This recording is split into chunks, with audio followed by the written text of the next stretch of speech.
La réforme des heures supplémentaires vient d'entrer en vigueur. Depuis le 1er octobre, elles sont majorées de 25% dans toutes les entreprises. Elles ne sont pas imposables pour les salariés. Avec nous pour parler de ce nouveau régime fiscal et social, Michel Husson, bonjour. Bonjour. Vous êtes économiste à l'IRES, l'Institut de recherche économique et sociale. Vous travaillez aussi pour l'Observatoire unitaire des politiques sociales qui vient de se constituer. Alors cette réforme vise essentiellement à soutenir le pouvoir d'achat des salariés et à améliorer la compétitivité des entreprises. Et pourtant, vous êtes très critique contre cette réforme. On est critique, on a baptisé notre note consacrée aux heures supplémentaires un choc en trompe-l'œil. C'est-à-dire que je pense que tous les effets qui ont été mis en avant, que vous venez de citer, sont à minimiser de manière très large.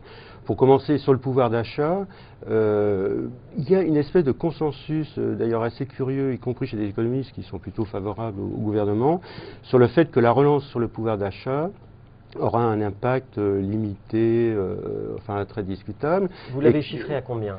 Le chiffrage, c'est 0,4 points du revenu disponible brut des ménages, c'est-à-dire qui gagnent plus quand ils font des heures supplémentaires et qui ont aussi une baisse d'impôts qui accroissent le pouvoir d'achat. Mais cette augmentation est relativement faible et en plus, son effet sur l'emploi va être mis en cause par l'incitation que représente ce nouveau dispositif à utiliser et recourir aux heures supplémentaires plutôt qu'à embaucher. Qu'est-ce qui explique, Michel Husson, cette différence entre votre chiffrage, cette mesure d'augmentation du pouvoir d'achat, et la mesure du gouvernement ? Non, je pense pas qu'il y ait de différence. Là où il y a une différence, c'est sur la manière de présenter la mesure, en mettant en avant des cas très particuliers où les hausses sont effectivement considérables. Mais quand on regarde la réalité, disons, du salariat, ces cas particuliers sont relativement marginaux, disons. Il faut considérer un cas très spécial d'un salarié qui a 35 heures et qui passe à 39 heures. Et les estimations actuelles, mais d'ailleurs même celles du gouvernement, sur les 6 milliards d'euros, sont faites sur une hypothèse où il n'y a pas, a priori, de création d'heures supplémentaires. On a calibré sur l'estimation des 900 millions d'heures supplémentaires et le pouvoir d'achat global est relativement marginal. Et au sein des salariés, la couche de ceux ou celles qui profiteront réellement de manière significative est extrêmement réduite. Parce qu'il y a plein de gens qui sont à l'écart, disons, des dispositifs. Déjà, ceux qui ne font pas d'heures supplémentaires. Non, les cadres qui sont au forfait, les femmes qui sont à temps partiel ou un régime spécial d'heures complémentaires qui vont être moins favorisées. Il y a plein d'entreprises où il y a une modulation. C'est-à-dire que les gens font des heures supplémentaires mais sont payés sous forme de primes, donc on ne sait absolument pas ce qui va se passer, parce qu'il faudrait reconvertir ces primes en heures supplémentaires. Qu'est-ce qui va se passer de ce point de vue-là? C'est pas prévu. Et puis alors, sur le plan fiscal d'ailleurs, il y a les bas salaires qui ne sont pas imposables et donc ils ne vont pas bénéficier du crédit d'impôt qui vient du fait que c'est non imposable et qui gagneront moins parce que dans la mesure où ils perdront sur la prime pour l'emploi. Donc quand on prend tous ces éléments, l'effet global est réduit et il est surtout extraordinairement inégalement réparti à l'intérieur du salariat. Sans que c'est un rapport quelconque avec la volonté des salariés de travailler plus, contrairement au slogan. Alors, pour entrer dans la réalité de ce débat, Michel Husson, je vais vous poser un certain nombre de questions concrètes. Dites-moi, par exemple, si la réforme va permettre aujourd'hui de payer les heures supplémentaires qui sont faites, mais qui sont faites gratuitement, parce qu'en réalité, elles ne sont pas payées par les salariés qui les font.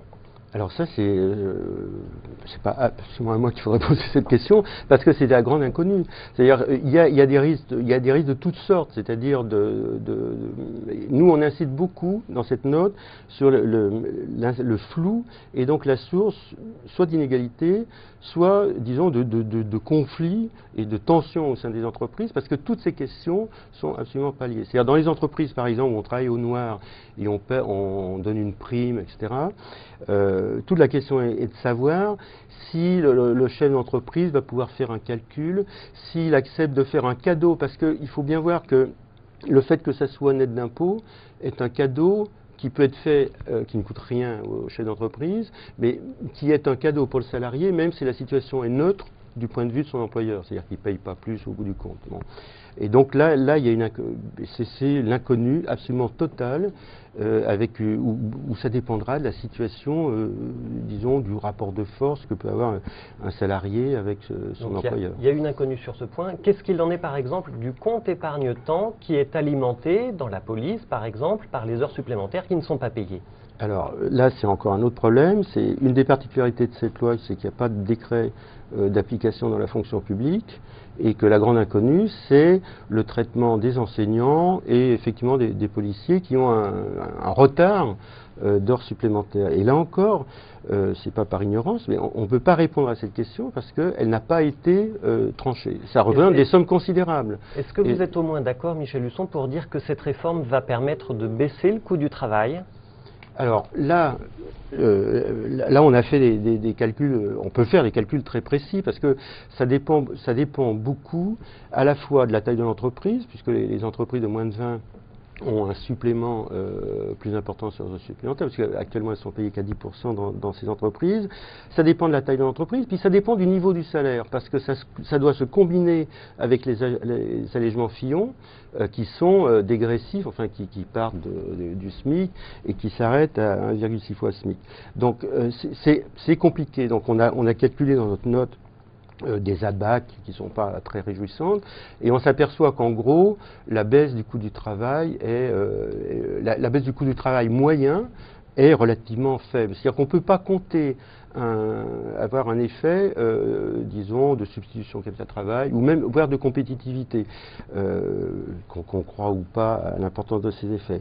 Et l'autre aspect, c'est que c'est distribué au hasard, c'est-à-dire ça ne prend pas en compte les particularités d'un secteur, c'est-à-dire qu'il n'y a pas de traitement spécial pour les entreprises, enfin de secteurs qui utilisent beaucoup d'heures sup et qui ne sont pas loin du contingent d'heures supplémentaires. Donc il n'y a pas de modulation qu'on aurait pu l'imaginer, parce que bon, il y a des secteurs où il y a très peu d'heures supplémentaires.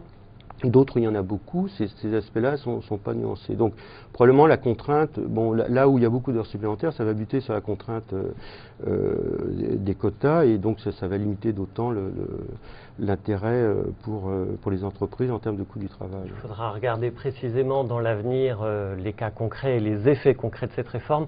Michel Husson, je vous remercie. Je rappelle que vous êtes économiste à l'Institut de recherche économique et sociale à l'IRES. Quant à nous, on se retrouve la semaine prochaine pour un prochain Club des économistes.